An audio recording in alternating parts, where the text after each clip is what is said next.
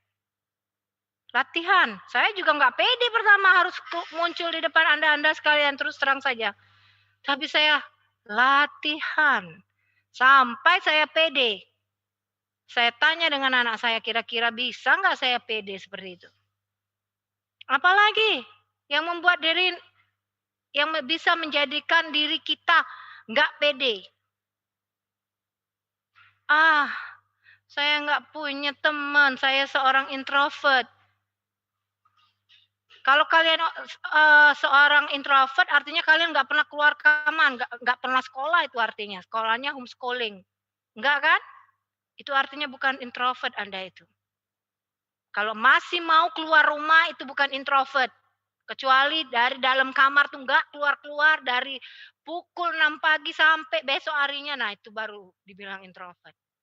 Nggak ngomong sama satu orang pun. Nah, itu baru dibilang introvert. Jangan membuat diri Anda melabelkan negatif pada diri Anda. Itulah yang namanya weaknesses Anda. Satu lagi weaknesses. Males. Nantilah. Nantilah. Oh, nggak ada istilah. Untuk maju tidak ada istilah nantilah. Sekarang lah. Lihat kisah kita tadi. Ide jangan cuma disimpan. Realisasikan. Malas jangan dipelihara. Buang jauh-jauh. Bila perlu masukkan ke kotak sampah lalu bakar. Oke? Selanjutnya itu adalah opportunities. Saya nggak punya kesempatan, Bu, karena keluarga saya orang yang biasa-biasa saja. Oh, enggak. Dengar nggak dia tadi? 3 kali kebakaran. Dikejar orang, ditipu orang. Diminta balikan DP-nya. Barang tidak bagus. Tapi tetap dikejarnya semua opportunities. Mulai dari ngadon sendiri.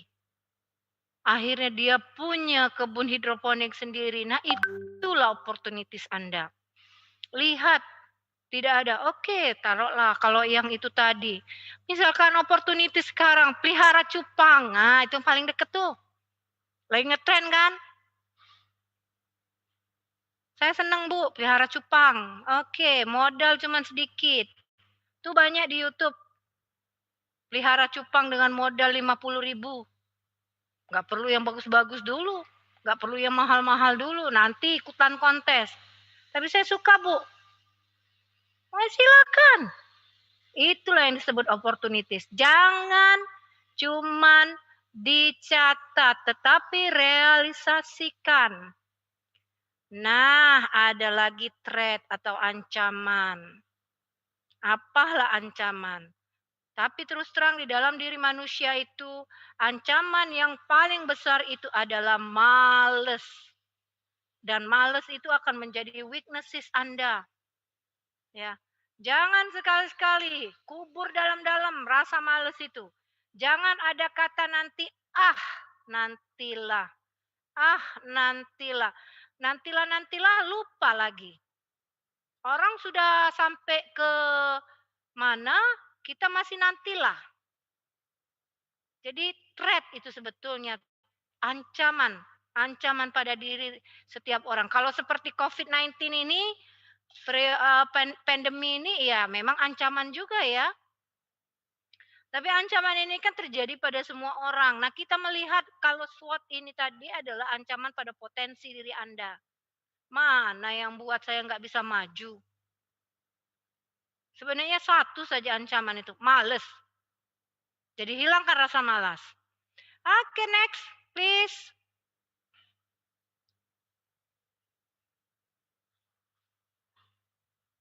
Nah, oke, sekarang kita bagi di sini. SWOT, strengths, weaknesses, opportunities, and threat. Jadi strengths itu adalah mencari kekuatan apa yang kalian punya. Carilah yang merasa apa saja yang bisa membuat diri Anda super. Oke Bu, saya cuma modal ijazah SMA. That's fine. Tapi dari ijazah SMA kalian punya teman. Ya, punya relationship dengan orang-orang sekitar. Itu adalah strength Anda. Bu, saya cuma punya relationship teman itu cuma 3 orang. Enggak apa-apa. Yang penting teman. Saya punya hubungan yang baik itu cuma dengan saudara. Itu pun kekuatan Anda. Weaknesses. Apapun yang berhubungan dengan ancaman. Tadi saya sudah bilang. Salah satu weaknesses kita adalah males. Jadi kubur dalam rasa males itu. Oke, opportunistis. Situasi dan kondisi masa saat ini. Apa opportunity saya? Ini lagi tren ikan cupang. Oke, kita piara ikan cupang. Kita coba. Kalau kalian tidak senang dengan ikan cupang, cari sesuatu yang kalian senang. Misalnya tanam sayur. Bu, saya biasa ini karena saya orang kampung, Bu. Saya mau tanam sayur, saya silahkan. Yang mana yang bisa membuat diri kalian nyaman. Kerjakan, itulah opportunities. Threat atau hambatan.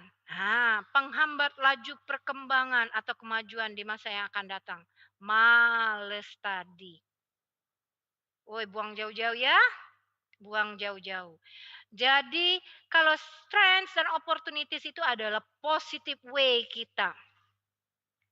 Weaknesses dan threat itu adalah negative way yang datang dari diri kita.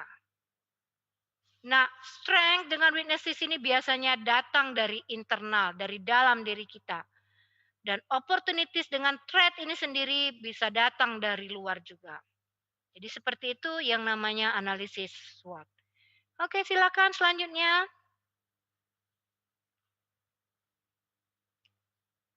Oke, ya.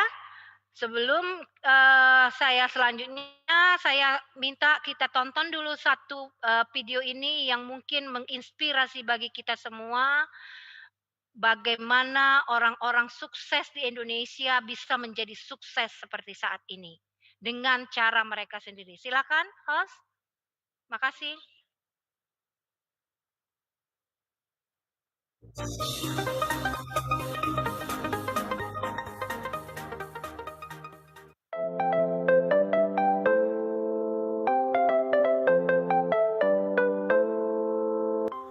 Halo sahabat Pedia, selamat datang kembali di channel Suksespedia.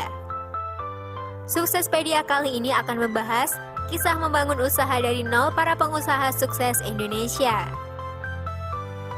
Banyak hal yang bisa kita pelajari dari kisah para pengusaha sukses membangun bisnis dari nol. Salah satunya adalah bukti bahwa seorang bisa menjadi pengusaha sukses walaupun tidak memiliki modal, koneksi, dan bahkan pendidikan sarjana. Hal tersebut tentu saja dapat memberikan inspirasi bagi kita untuk juga berjuang menjadi pengusaha sukses dan membangun bisnis yang besar.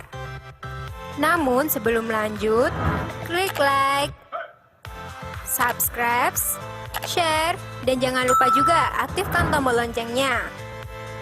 Biar kalian jadi yang pertama nonton video selanjutnya dari channel ini.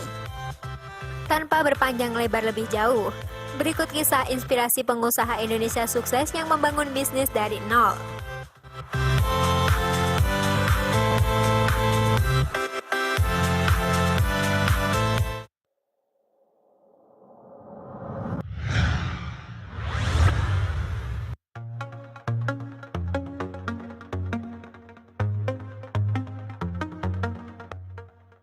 Khairul Tanjung. Khairul Tanjung adalah seorang konglomerat sukses yang mempunyai berbagai perusahaan besar di bawah naungan City Corp. City Corp sendiri adalah sebuah holding company yang membawahi perusahaan-perusahaan besar seperti Bank Mega Tbk, Mega Finance, Trans TV, Trans 7, Trans Studio, Transmart Carrefour, Detik.com, Metro Department Store, dan masih banyak lagi. Khairul Tanjung sendiri termasuk sebagai salah satu orang terkaya di Indonesia, di mana berdasarkan Forbes, Khairul Tanjung mempunyai kekayaan sekitar 4 miliar 900 juta dolar Amerika Serikat. Kekayaannya yang besar tersebut tidak diperoleh Khairul Tanjung dengan mudah. Dia merintis bisnis dari nol sebelum mencapai kesuksesan tersebut. Dan berikut kisah sukses Khairul Tanjung dalam memulai bisnis dari nol. Khairul Tanjung lahir di Jakarta pada 16 Juni 1962. Ayahnya, Agi Tanjung, adalah seorang wartawan sekaligus penerbit surat kabar lokal yang lumayan sukses. Tetapi karena tulisannya yang sering berseberangan dengan Orde Baru, surat kabar ayahnya tersebut dibedrel dan terpaksa tutup. Akibatnya, ekonomi keluarga Khairul Tanjung pun berubah dari yang sebelumnya cukup berada dan tinggal di rumah yang cukup besar, terpaksa pindah ke kontrakan pinggir kota yang sederhana. Keadaan ekonomi keluarga yang memburuk tidak membuat ayah dan ibunya tidak memperhatikan pendidikan. Di tengah kesulitan ekonomi tersebut, Khairul Tanjung lulus dari SMA Budi Utomo dan melanjutkan kuliah di Fakultas Kedokteran Gigi Universitas Indonesia. Hidup dengan uang yang terbatas pada masa kuliah membuat Khairul Tanjung berpikir kreatif dan mencari uang sendiri. Khairul Tanjung mulai berbisnis kecil-kecilan dengan menjual buku-buku di kampusnya. Tidak puas dengan itu, dia pun juga menerima order fotokopi untuk buku-buku kuliah dan materi kuliah dengan bantuan kenalannya yang mempunyai percetakan kecil-kecilan. Dia juga kemudian membuka usaha fotokopi di ruang kosong di bawah tangga kampusnya. Walaupun dia tidak memiliki uang untuk membeli mesin fotokopi, dia menemukan solusi melalui kemitraan dengan orang lain. Lulus dari kuliah, Khairul Tanjung merasa bahwa dirinya lebih terpanggil untuk berbisnis dibandingkan berpraktek menjadi dokter gigi. Perjalanan bisnisnya setelah kuliah tidaklah selalu mulus. Percobaan pertamanya berbisnis adalah alat kedokteran berakhir dengan kebangkrutan. Tidak patah semangat, Khairul Tanjung terjun ke bisnis kontraktor dan mengerjakan berbagai proyek konstruksi termasuk salah satunya pembuatan pabrik atau workshop peralatan berbahan dasar rotan. Tapi di tengah jalan, proyek pembuatan pabrik tersebut mangkrak karena sang pemilik proyek mengalami kesulitan keuangan. Mangkraknya proyek tersebut berpengaruh besar terhadap kondisi keuangannya, dan pada saat itu dia sudah kehabisan uang. Namun, di balik kegagalan tersebut, rupanya tidak lama kemudian muncul sebuah kesempatan yang tidak diduga-duga oleh Khairul Tanjung. Dengan bermodalkan gedung pabrik yang mangkrak tersebut, Khairul Tanjung dan beberapa temannya meminjam uang ke Bank Eksim sebesar 150 juta untuk membuat pabrik sepatu. Tetapi kemudian lagi-lagi nasib memberikan cobaan bagi Khairul Tanjung. Setelah pabrik selesai dan sampai produksi dikirimkan kepada beberapa calon pembeli, perusahaan tidak mendapatkan satu pun order. Di tengah kesulitan tersebut, mereka tidak menyerah dan tetap berjuang. Sampai akhirnya berkat usahanya tersebut mereka berhasil mendapatkan order dan dalam beberapa tahun mereka sudah bisa melayani pasar ekspor. Tetapi kemudian di saat pabrik sepatu itu tengah menikmati masa-masa suksesnya, Khairul Tanjung memiliki perbedaan pandangan dalam masalah bisnis dengan pemilik lainnya dan dia pun memutuskan untuk keluar dan merintis bisnisnya sendiri. Keluar dari bisnis sepatu tersebut, Khairul Tanjung kemudian mendirikan Para Group pada tahun 1987. Pada tahun 1996, Para Group mengambil alih Bank Karman yang kemudian diganti namanya menjadi Bank Mega. Di bawah naungan Para Group, Bank Mega bisa menjadi bertahan dari krisis moneter tahun 1998 dan pada tahun 2001, Bank Mega melakukan penawaran publik perdana dan menjadi perusahaan terbuka. Pada tahun yang sama, anak usaha Para Group yaitu Trans TV mulai mengudara di Indonesia dan anak usahanya yang lain membuka Bandung Supermall di lahan seluas 3 hektar. Tidak berhenti dengan memulai 2 usaha baru tersebut, pada tahun yang sama juga Para Group mengakuisisi Bank Tugu dan mengganti namanya menjadi Bank Mega Syariah. Dengan kisahnya tersebut tentu pantas jika Khairul Tanjung disebutkan dalam daftar kisah inspiratif pengusaha sukses Indonesia.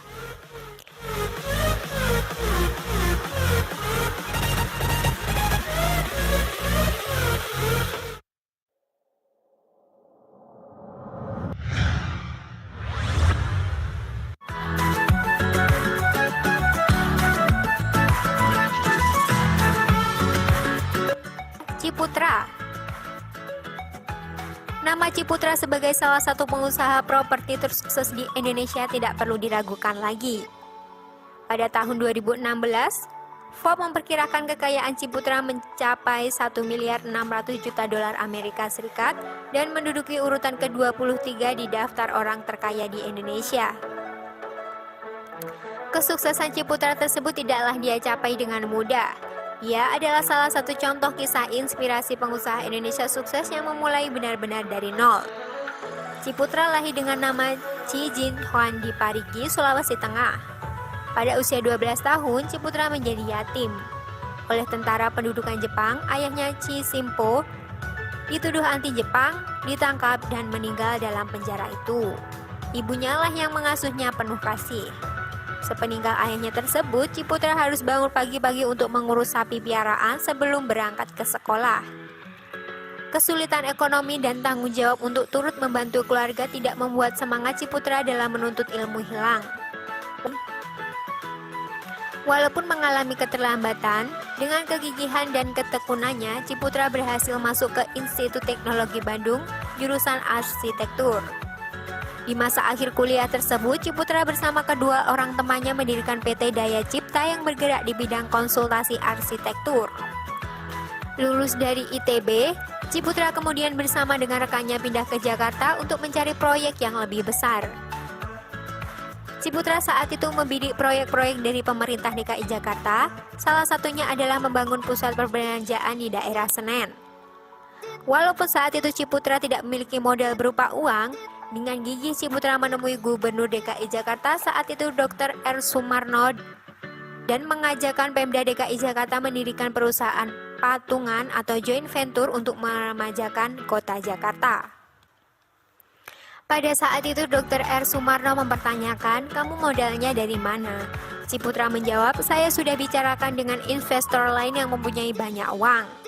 Dari situlah kemudian dengan kerjasama antara Ciputra dan rekan-rekannya serta Pemda DKI Jakarta berdirilah PT Pembangunan Jaya. PT Pembangunan Jaya dimulai dengan sederhana. Kantornya menumpang di salah satu ruangan kantor Pemda DKI Jakarta dengan karyawan berjumlah 5 orang. Namun dengan kerja kerasnya mereka sukses mengerjakan pembangunan pusat perbelanjaan di Senen. Dari kesuksesan tersebut, PT Pembangunan Jaya menangani berbagai proyek-proyek besar seperti Taman Impian Jaya Ancol yang menyulap kawasan rawa menjadi pusat rekreasi terbesar di Indonesia dan Kota Mandiri Bintaro Jaya. Kesuksesannya di PT Pembangunan Jaya tersebut dikembangkan lebih jauh lagi oleh Ciputra dengan mendirikan dan menjadi pemegang saham dari Metropolitan Group, Pondok Indah Group, Bumi Serpong Damai Group, dan Ciputra Group.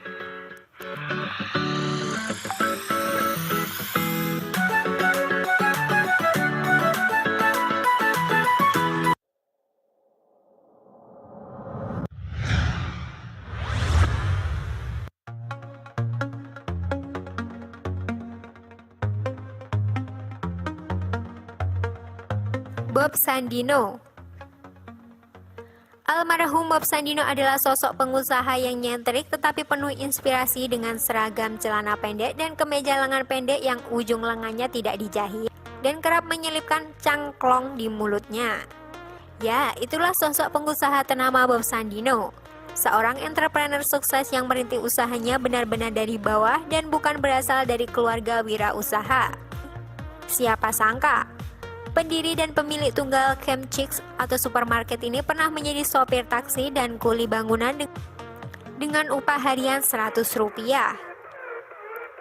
Sewaktu orang tuanya meninggal, Bob yang kala itu berusia 19 tahun mewarisi seluruh harta keluarganya karena semua saudara kandungnya dapat dianggap mapan. Bob kemudian menghabiskan sebagian hartanya untuk berkeliling dunia. Dalam perjalanannya itu, ia singgah di Belanda dan menetap selama kurang lebih 9 tahun. Di sana, ia bekerja di Jakarta Lilot di kota Amsterdam, Belanda.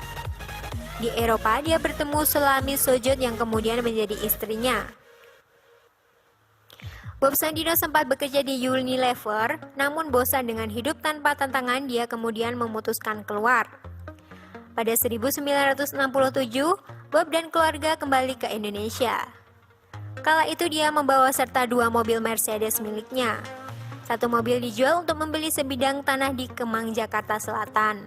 Setelah beberapa lama tinggal dan hidup di Indonesia, Bob memutuskan untuk keluar dari pekerjaannya.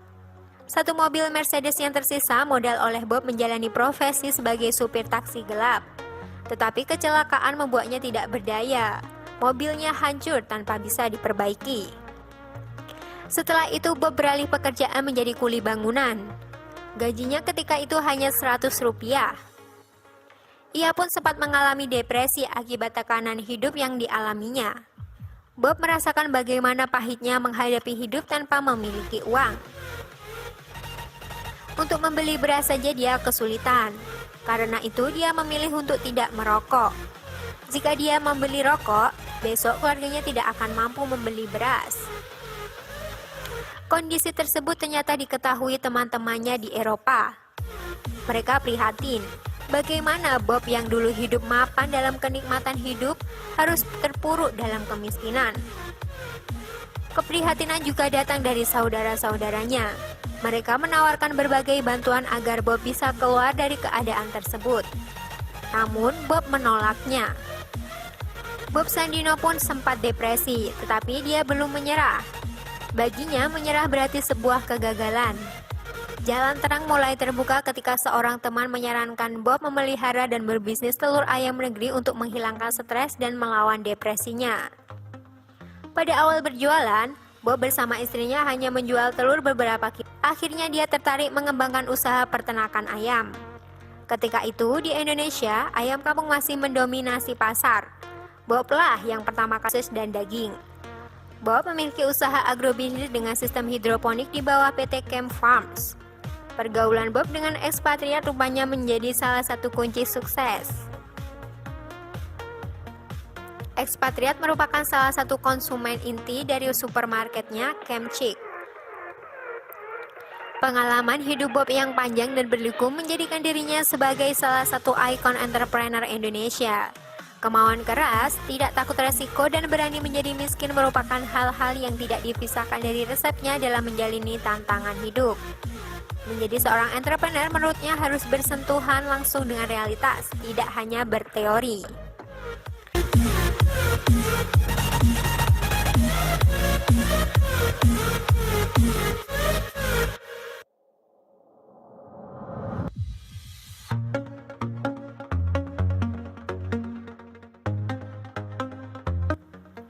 Sahabat, demikian kisah membangun usaha dari nol para pengusaha sukses Indonesia. Semoga kisah tersebut bisa menginspirasi dan memotivasi kita ya. Terima kasih sudah menyaksikan channel kami. Jangan lupa untuk selalu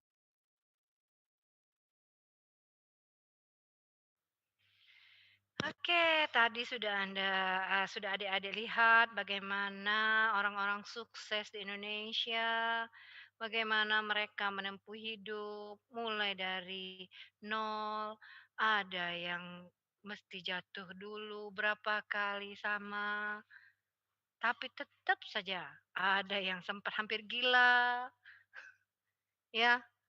Jadi memang semua itu perlu kerja keras dan perlu yang namanya ketekunan untuk melanjutkan yang namanya usaha. Selagi itu tetap sesuai dengan realitas, jangan hanya dicatat, kerjakan, jangan hanya dicatat seperti yang ada di video-video sebelumnya itu, maka insya Allah apapun yang kita kerjakan, apapun yang kita akan laksanakan, apapun yang kita cita-citakan, itu akan menghasilkan sesuatu yang bermanfaat, baik diri kita sendiri ataupun keluarga ataupun lingkungan sekitarnya. Sampai di sini dulu paparan saya. Terima kasih banyak. Yes, Young Entrepreneur Space. Terima kasih. Bila ada pertanyaan, mungkin saya kembalikan dulu dengan Mbak Alia. Maaf, sorry, bukan Ibu, belum Ibu dianya. Silakan Mbak Alia. Ya, terima kasih kepada Bu Isni atas pemaparan materinya. Materinya sangat luar biasa sekali ya teman-teman. Nah, untuk teman-teman di sini mungkin ada yang ingin bertanya, karena kalau kita lihat kalau dari akun di YouTube sendiri udah banyak sekali pertanyaan, dan untuk teman-teman yang di Zoom juga bisa bertanya melalui melalui chat. Wah, langsung banyak sekali ya pertanyaannya. Mau kita satu persatu dulu Bu ya bahasnya. Baik, kita Saya bacakan Bu ya. Ini ada yang dari pertama kali, dari tadi udah semangat banget, namanya Suci Indah Maulina Bu dari SMA 7 Palembang. Dia bertanya apa yang harus diperhatikan saat memulai bisnis. Oke. Jadi Dek Suci ya, kalau saya boleh ngomong. Oke, Dek Suci, yang harus pertama kali kita perhatikan itu adalah diri kita sendiri dulu. Ya. Di mana kekuatan kita tadi kan SWOT ya. Apa yang membuat kita menjadi super? Silahkan. Bila perlu di list. Oke, saya punya ini satu, saya punya sertifikasi, saya pintar bahasa Inggris, saya pintar komputer. Yang kedua, hobinya Dek Suci apa kira-kira? Pinginnya bagaimana, hobinya apa? Yang kalau kita tekunin, ini tidak akan bikin kita bosen.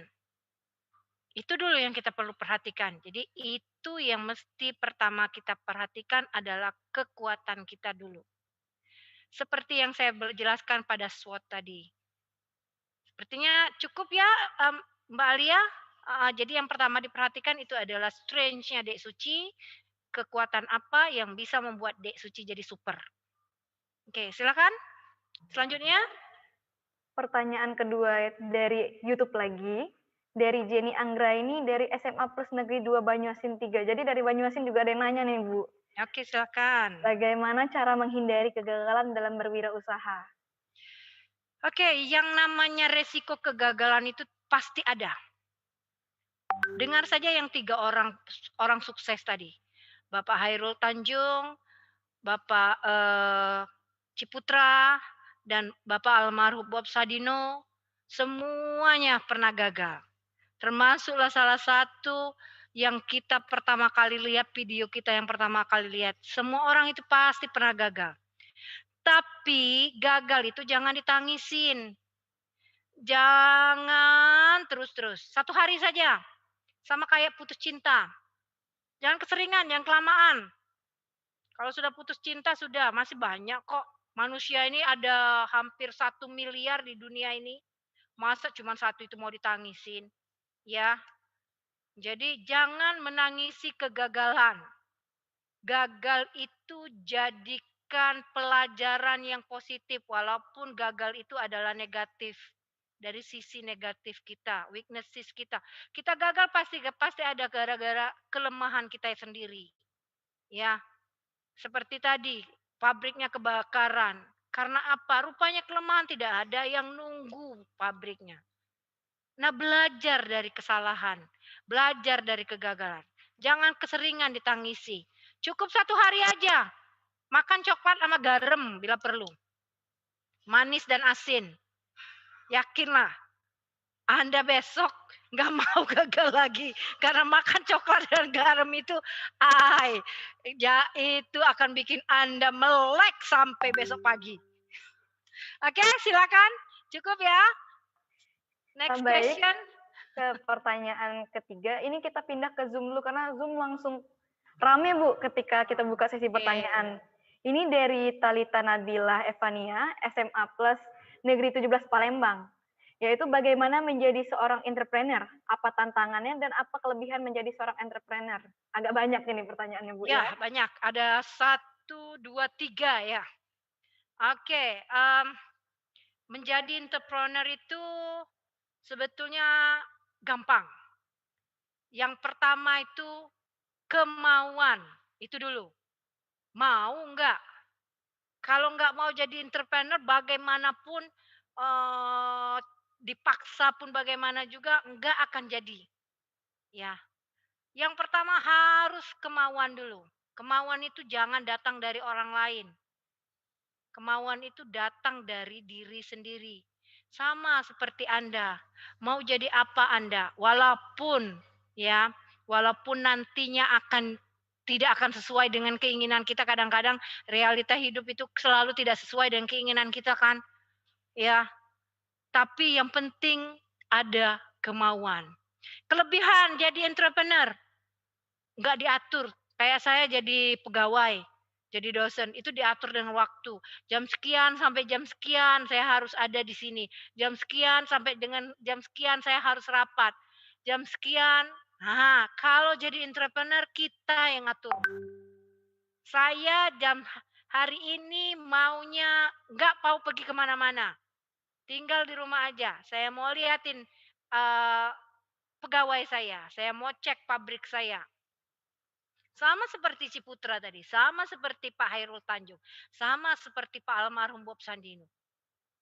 Semuanya, malah yang paling santai itu adalah almarhum Bob Sandino, pakai celana pendek.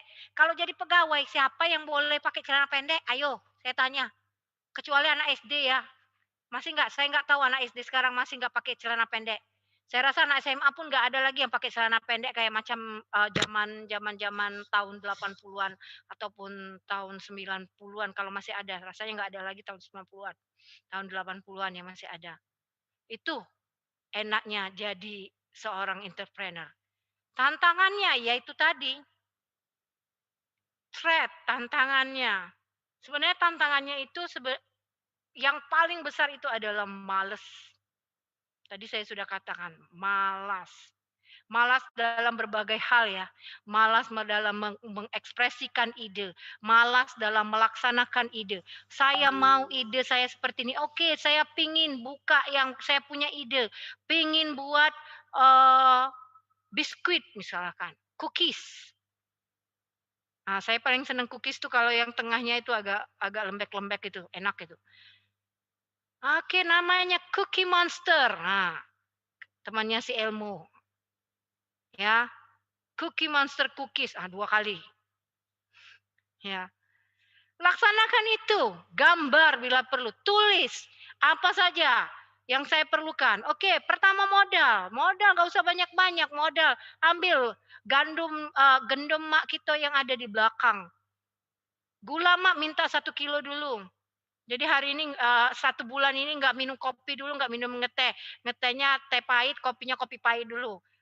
Besok-besok emak kita ngamuk. Jadi itulah yang namanya tantangan.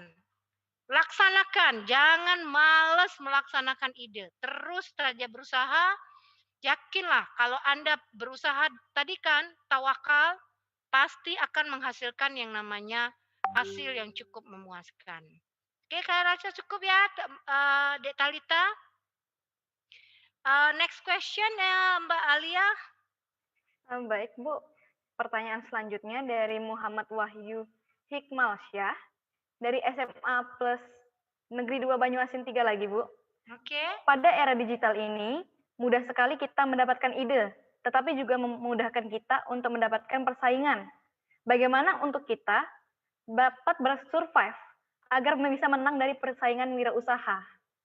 Oke. Bagaimana dari Mas, apa tadi Mbak Alia? Dari Wahyu. Wahyu, iya Mas Wahyu. Mas Wahyu, pernah dengar pepatah jadikan sahabat terbaik Anda, jadikan musuh Anda sebagai sahabat terbaik Anda. Pernah ya? Iya. Artinya apa di sini? Jangan dimusuhin pesaing itu.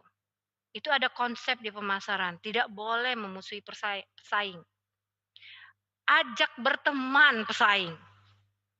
Nih, satu orang Wahyu naksir satu cewek, ada satu orang lagi naksir cewek yang sama. Jangan diajak berantem, Dek Wahyu. Temenan, ajarin temenan. Nanti kelihatan kelemahan orang itu. Trust me, yakinlah, akan terlihat kelemahan orang itu. Bukan berarti kita mau nusuk dari belakang, enggak. Tidak akan ada yang namanya nusuk dari belakang. Fair itu jadinya. Kita tahu kelemahan orang itu. Kita bisa mengukur kekuatan kita ya. Itu yang bisa kita lakukan dalam persaingan. Bukan artinya tipu menipu, tidak ada istilah tipu menipu. Yakinlah kalau tipu menipu, oke, hari ini kita tertipu, besok akan ada gantinya. Sama seperti yang di video yang pertama, besok pasti akan ada gantinya dan akan lebih baik. Yakinlah itu. Tapi kalau Anda mempelajari orang itu sendiri, pelajari pesaing Anda itu sendiri, tidak usah belajar saja dari McDonald. McDonald itu mempelajari bagaimana dia tidak bisa mendapatkan yang namanya resep KFC. Itu ceritanya McDonald itu. Tapi dia punya kemampuan dalam menghidangkan burger. Coba mungkin ada yang pernah makan burger McDonald dengan burger KFC. Mana yang lebih enak? Saya rasa lebih enak burger KFC, burger McDonald. Nah itulah yang membuat McDonald jadi super. Tapi dia belajar bagaimana cara KFC bisa diterima pelanggan di seluruh dunia. Ya kan? Nah itu, ajak temenan, pesaing. Jangan diajak musuhan. Begitu. Temani, jadikan sahabat musuh terberat Anda.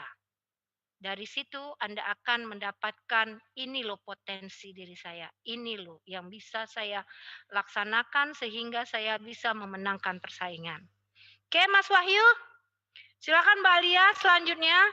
Nah, ini ada pertanyaan dari jauh-jauh dari Jakarta nih Bu, dari Rosiana Pratiwi, dari SMA Negeri 25 Jakarta. Nah, pertanyaannya itu, apa tips untuk orang-orang yang masih ragu atau overthinking duluan sebelum memulai usaha? Mungkin nggak cuma anak SMA nih Bu yang mengalaminya, juga kayak anak-anak kuliah juga ragu nih, gimana sih kayak mau mulai wirausaha Bu? Iya, galau itu namanya ya Mbak Alia ya. Iya, terlalu dipikirkan seperti tadi, terlalu dicatat, kita keduluan orang. Ya. Yang penting mulailah langkah pertama Anda seperti bayi. Tadi kan saya sudah sebutkan seperti seorang bayi. Dia tidak akan pernah takut memulai langkah pertamanya. Paling jatuh. Jatuh sakit. Sakitnya cepat terasa, cepat hilang. Ya. Tapi kalau naik terus tiba-tiba jatuh, itulah yang sering sakitnya lama bener. Udah dibawa ke tukang urut, masih aja Mbak Dek Rosiana. Jadi yang jelas laksanakan, jangan hanya dicatat, jangan hanya disimpan di dalam buku catatan. Realisasikan. Direalisasikan, ya. Jangan cuman omdo, omdo ya, omong doang. Nah, gitu. Seperti itu. Betul nggak Mbak Alia? Saya ini untuk kata-kata yang milenial itu agak kurang Mbak Alia. Benar, Om. Oke, silakan untuk pertanyaan berikut saya rasa cukup ya Dek Rosiana ya. Silakan Mbak Alia. Nah, ini ada pertanyaan dari Raffian Muzaffar dari Man Iceoki. Ini ada agak banyak Bu ya. Yang pertama itu, apakah dalam menjalankan usaha kita membutuhkan seorang mentor? Kalau iya, bagaimana kita bisa bertemu dengannya? Terus yang kedua, dari tokoh-tokoh yang ada di video tadi sebelum membangun usaha, mereka meraih pendidikan setinggi-tingginya. Nah, bagi siswa SMA seperti kami, terutama bagi saya sebagai tim Olimpiade, sebaiknya memulai usaha sekarang atau nanti ketika telah mendapatkan pendidikan tinggi setinggi-tingginya. Jadi kayaknya Raffian ini benar-benar mantengin dari awal Bu. Ibu tadi ngomong apa aja, memang luar biasa. Terima kasih, Dek Raffiani. Jadi, kalau untuk mentor, ada yang paling dekat dengan kita, yaitu orang tua dan keluarga. Itu dulu untuk dijadikan mentor. Karena apa? Karena pengalaman hidup mereka lebih banyak daripada kita. Mereka umurnya sudah sampai kepala 5, kepala 6, seperti itu. Mungkin ada yang kepala 7, seperti saya kepala 4, ya. Diskusi dengan orang tua kita, diskusi dengan kakak, nggak ada kakak, diskusi dengan om, tante, ya, ayah, ibu, mama, papanya. Itu dulu mentor kita, ya. Karena itu yang paling mudah ditemukan. Ada di dekat kita. Bu, saya kos. Nggak mungkin ngekos selamanya, kan pasti pulang kampung seperti itu.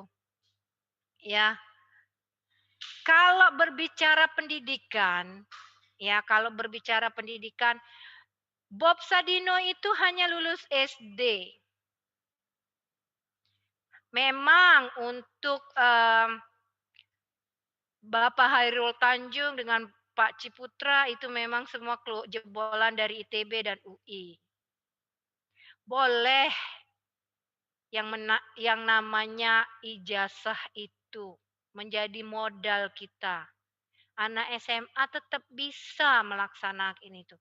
Anda sering ikut lomba pasti. Punya relasi, punya hubungan dengan peserta lomba. Seperti Bapak Hairul Tanjung, apa yang kita pelajari? Jadi tukang antar fotokopi dari teman-temannya. Itu dulu yang dimulainya. Lomba apa? Kalau saya boleh ngomong, oke, keseringan lomba. Kira-kira dari lomba ini kebutuhan apa yang paling pokok yang bisa saya jadikan duit? Atau yang bisa saya jadikan profit? Atau yang bisa saya jadikan usaha? Misalkan baju seragam lomba, kaos lomba. Bisa dinegosiasikan dengan guru pembimbingnya. Oke, saya saja Bu yang menyediakan bagaimana modelnya.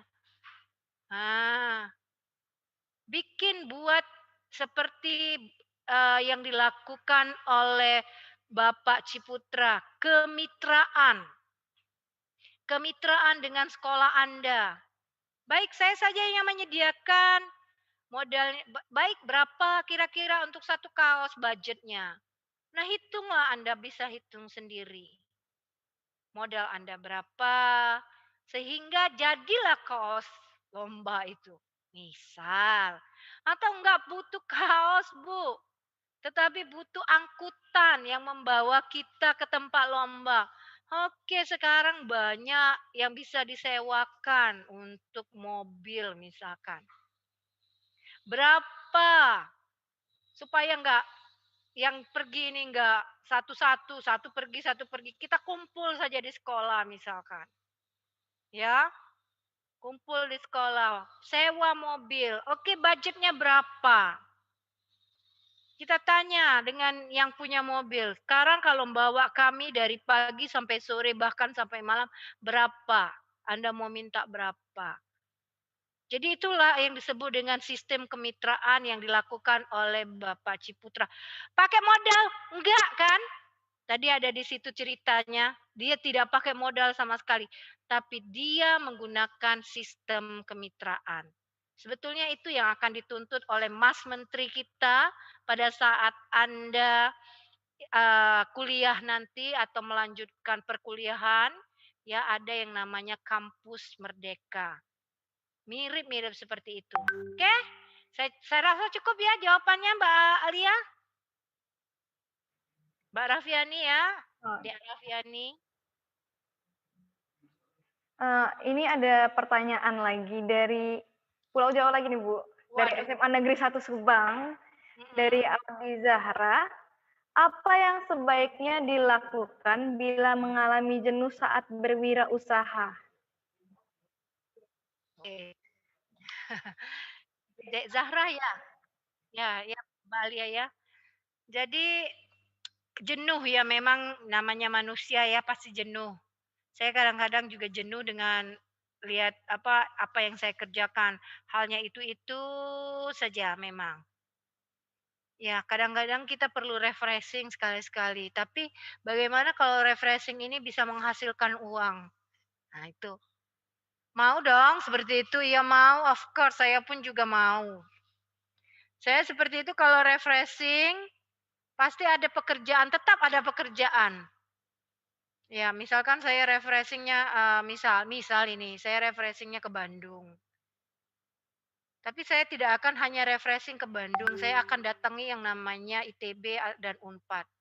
Dari situ saya ketemulah dengan berbagai orang. Jadi sekalian refreshing, lihat tempat lain, ya lihat Unpad dan lihat ITB seperti itu. Itu refreshing juga ya. Tapi saya harus menjalin kerjasama, saya harus mendapatkan kerjasama. Jadi maksud saya kalau sudah jenuh, memang kita harus lari, tapi jangan terlalu lama larinya. Buatlah refreshing, tapi refreshing ini bisa menghasilkan uang atau bisa menghasilkan sesuatu yang menghasilkan. Bukan berarti harus uang seperti yang saya lakukan tadi. Saya refreshing ke Bandung, tapi saya masih pergi ke Unpad dan masih pergi ke ITB. Dari situ saya harus menjalin kerjasama. Ketemulah dengan berbagai petinggi yang ada di ITB dan yang ada di Unpad. Saya pulang dari refreshing tadi, apa yang saya bawa? Hasil dari kerjasama tadi itu tujuannya. Seperti Anda, oke refreshing sekarang. Bisa sekalian refreshing ngobrol mungkin. Promosikan apa yang ada di ini. Di yang kita miliki di usaha kita. Atau mungkin sekalian refreshing tinjau, studi banding seperti itu kalau kalau dosen-dosen bilangnya, studi banding ke jenis usaha yang sama. Misalkan piara ikan cupang. Ternyata ikan cupang di Jakarta lebih bagus-bagus daripada yang kita punya. Kita lihat lebih murah, lebih bagus. Nah, kenapa? Nggak kita pelajari seperti itu. Ya kan? Refreshing juga loh itu. Refreshing tapi menghasilkan sesuatu. Buatlah jadi memang jenuh ya namanya manusia pasti ada rasa jenuh. Tapi jangan jenuh itu bisa membunuh kalian. Nah, itu hampir mirip-mirip lagu lagi. Silakan Kak, saya rasa cukup Mbak Dek Zahra ya. Silakan Mbak Alia mungkin ada pertanyaan lagi? Mungkin ini karena udah banyak banget Bu, kayaknya ini satu pertanyaan terakhir dari Filipus Adventis Kristanto SMA Saverius 3 Palembang.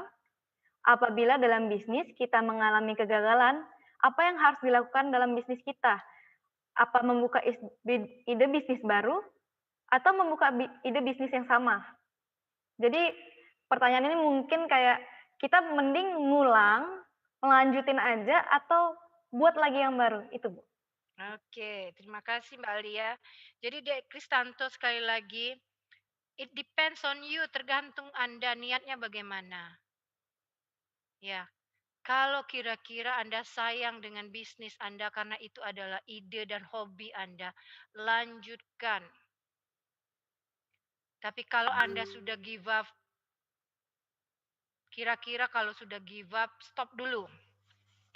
Take a rest, tarik napas panjang-panjang, pikirkan kembali apa yang saya bisa, apa kemampuan super saya, apa minat dan hobi saya. Kalau dipikir-pikir sudah masih harus balik lagi ke sana, ya balik lagi ke bisnis yang lama.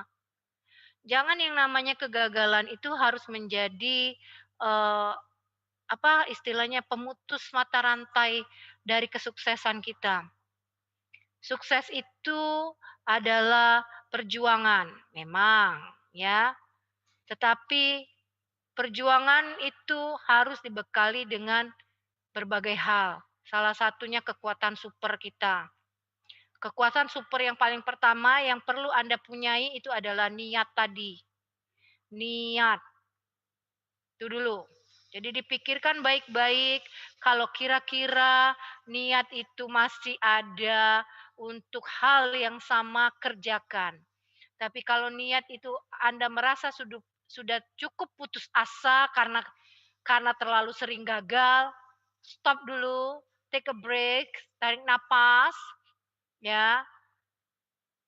Cukupkan sampai di sini dulu, pikirkan baik-baik, lalu ambil langkah selanjutnya. Pelajari lagi potensi diri Anda. Sepertinya kalau menurut saya kalau sudah seperti itu artinya kita belum memahami potensi kita secara utuh. Oke, saya rasa cukup ya Mbak Alia ya. Nah, berarti udah banyak, memang masih banyak banget sih Bu pertanyaan-pertanyaan, tapi karena keterbatasan waktu juga, dan juga antusiasmenya nggak berhenti-berhenti nih pertanyaan-pertanyaan, tapi kayaknya udah dirangkum semua tadi. Jadi untuk teman-teman yang masih ada di Zoom meeting dan YouTube, bisa dilihat di kolom chatnya. Sebagai persyaratan untuk mendapatkan sertifikat, teman-teman dapat mengisi absensi dan kuesioner. Jadi isi dua-duanya. Nah, jadi saya akan mengumumkan nih Bu, nama-nama dari teman-teman yang beruntung mendapatkan giveaway. Oke, silakan. Pertanyaan tadi. Yang pertama tadi ada Suci Indah Maulina, SMA Negeri 7 Palembang. Yang kedua ada Jenny Anggraini, SMA Plus Negeri 2 Banyuasin 3. Yang ketiga ada Talita Nabilah Evania, SMA Plus Negeri 17 Palembang. Yang keempat ada Audi Zahra, SMA Negeri 1 Subang. Yang kelima Muhammad Wahyu Hikmal Syah, SMA Plus Banyuasin 3. Yang keenam Rosiana Pratiwi dari SMA Negeri 25 Jakarta. Yang ketujuh Raffian Muzahar dari MAN IC Oki. Yang ke-8 ada Filipus Adventius Kristanto. Lalu ada 2 orang beruntung nih yang dari awal standby Zoom Bu, nggak matiin kamera. Di saat teman-teman yang lain yang nggak on cam, dia on cam. Yang pertama itu ada Miranti Entahna Anugraya. Lalu yang kedua itu ada Dewi Puspitasari. Jadi ada 10 orang beruntung yang akan mendapatkan hadiah. Jadi bagi teman-teman 10 orang ini bisa menghubungi narahubung, yaitu saya sendiri, Alia Rahmadanti. Lalu ada teman saya satu lagi yaitu Nurul. Jadi bisa hubungi ya. Oke, terima kasih kepada teman-teman yang udah ikut serta dari awal sampai akhir. Jangan lupa untuk mengisi absensi dan kuesioner. Nah, untuk teman-teman yang saat ini masih berada di Zoom, jangan keluar dulu nih.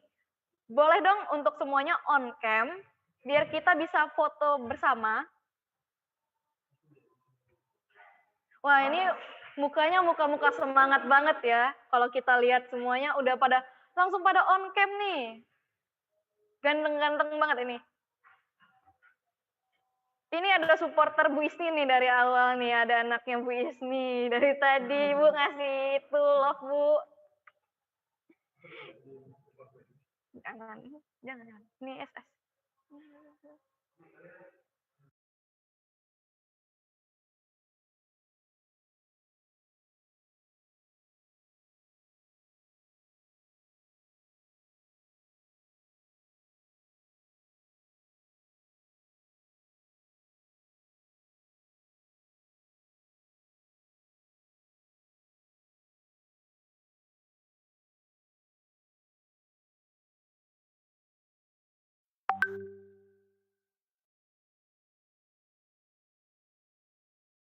Teman-teman udah siap semua ya?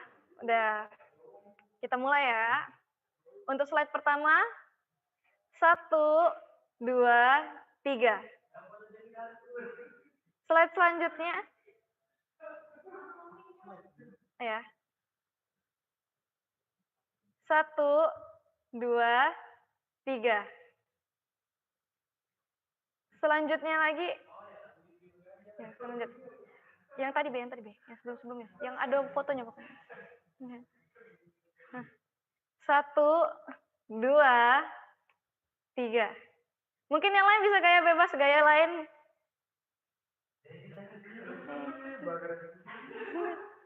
Ini panitia-panitianya juga mau ikut nimbrung nih. Mungkin bisa agak panitia-panitia yang lain? Boleh? Oke. Siap ya, ini yang terakhir. 1, 2, 3. Ya, terima kasih banyak untuk semuanya, teman-teman yang udah bergabung pada acara kita hari ini. Terima kasih banyak.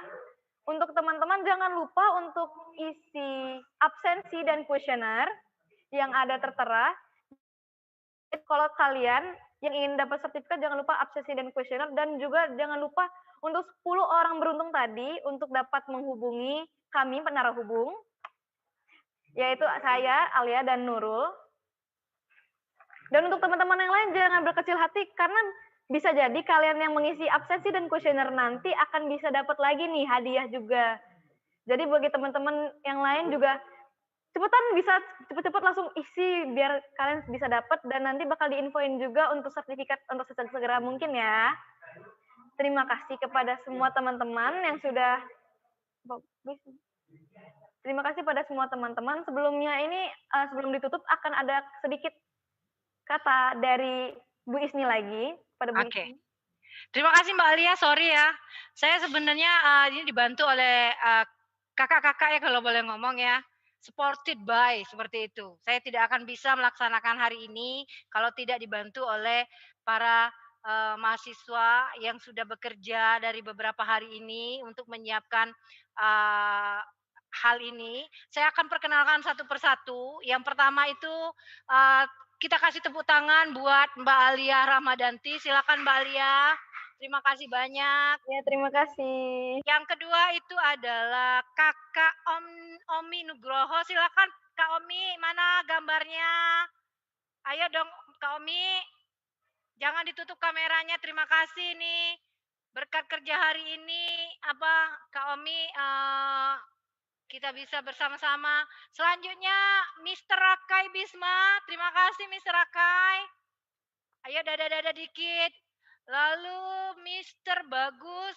Mr. Bagus, silakan Mr. Bagus. Dada-dada. Selanjutnya Kak Andre. Mana Kak Andre? Kak Andre, terima kasih ya Kak Andre.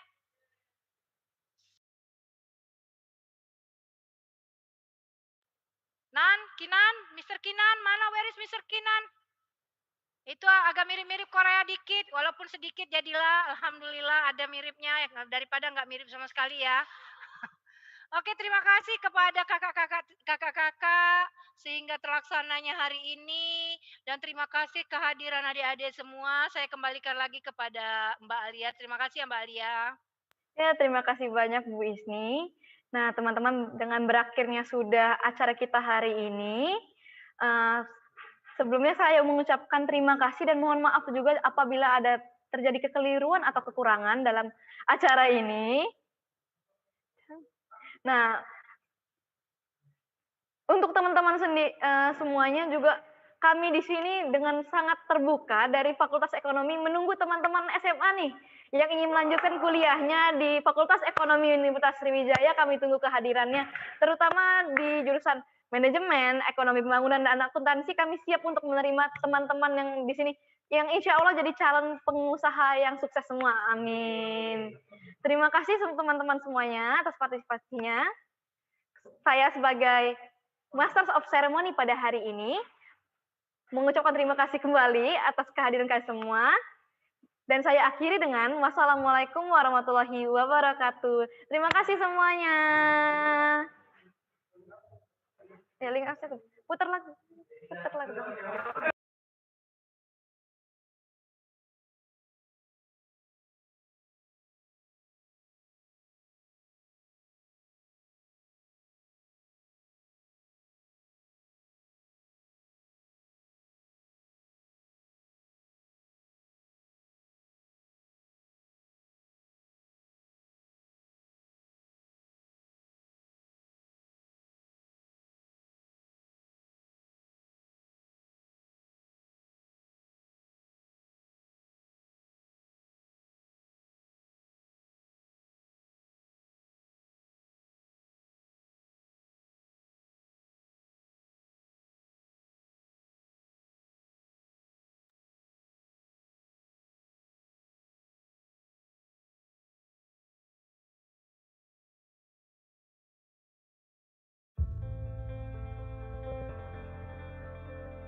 Jurusan manajemen adalah jurusan pertama di Fakultas Ekonomi yang dulunya adalah jurusan Ekonomi Perusahaan pada tanggal 29 Oktober 1960.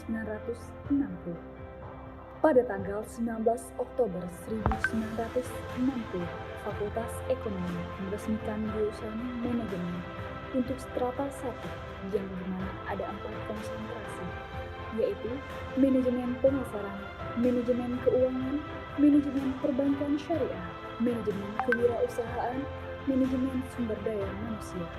Jurusan manajemen adalah jurusan pertama di Fakultas Ekonomi yang dulunya adalah jurusan Ekonomi Perusahaan pada tanggal 29 Oktober 1960. Pada tanggal 19 Oktober 1960, Fakultas Ekonomi meresmikan jurusan manajemen untuk strata 1 yang dimana ada 4 konsentrasi, manajemen pemasaran, manajemen keuangan, manajemen perbankan syariah, manajemen kewirausahaan, dan manajemen sumber daya manusia. Pada tahun 1983, Fakultas Ekonomi menyelenggarakan program Diploma 3, program studi kesekretariatan Diploma 3 di bawah naungan jurusan manajemen yang dimana ada 4 konsentrasi, manajemen pemasaran, manajemen keuangan, manajemen perbankan syariah, dan kesekretariatan. Pada tahun 1995, Fakultas Ekonomi menyelenggarakan program Magister Manajemen. Ada 6 konsentrasi di program Magister Manajemen: akuntansi manajemen, manajemen keuangan, manajemen pemasaran, manajemen sumber daya manusia, manajemen umum, manajemen pelayanan publik. Pada tanggal 22 Desember 2010, Fakultas Ekonomi menyelenggarakan program Magister atau S2, program studi ilmu manajemen dengan 3 konsentrasi: manajemen keuangan, manajemen sumber daya manusia, manajemen pemasaran. Tahun 2011, program studi Dr. S3 ilmu manajemen. Pertama, manajemen keuangan, manajemen pemasaran, manajemen sumber daya manusia, manajemen strategi, manajemen perkantoran, sistem informasi manajemen, jembatan jurnal ilmiah manajemen yang didirikan oleh jurusan manajemen Fakultas Ekonomi Universitas Sriwijaya sejak tahun 2004 yang lalu, yang saat ini terakreditasi Sinta 4 yang bisa diakses melalui ijurnal.unsri.ac.id/index.php/jembatan. Jurnal Manajemen Bisnis Sriwijaya merupakan jurnal di program Magister Manajemen. Saat ini JMBS memiliki akreditasi Sinta 3 yang bisa diakses melalui ijurnal.unsri.ac.id/index.php/jmbs. Jurusan manajemen mempunyai 2 organisasi mahasiswa. Yang pertama adalah IMAJ, Ikatan Mahasiswa Manajemen, yang dimana menaungi mahasiswa strata 1, dan yang kedua adalah HIMADIKO, Himpunan Mahasiswa Diploma 3 yang dimana menaungi kemahasiswaan Diploma 3 Fakultas Ekonomi Universitas Sriwijaya. 24 Januari 2020, dalam peluncuran kebijakan Kampus Merdeka menjelaskan bahwa Kampus Merdeka bertujuan untuk menciptakan kultur belajar yang inovatif, tidak mengekang, dan sesuai dengan kebutuhan masing-masing perguruan tinggi. Kampus Merdeka bisa mengambil mata kuliah antar fakultas di Universitas Sriwijaya dan juga mengambil mata kuliah antar fakultas universitas di Indonesia atau luar negeri yang bisa disebut dengan transfer kredit. Untuk mata kuliah yang diambil minimal 6 SKS dan maksimal 20 SKS.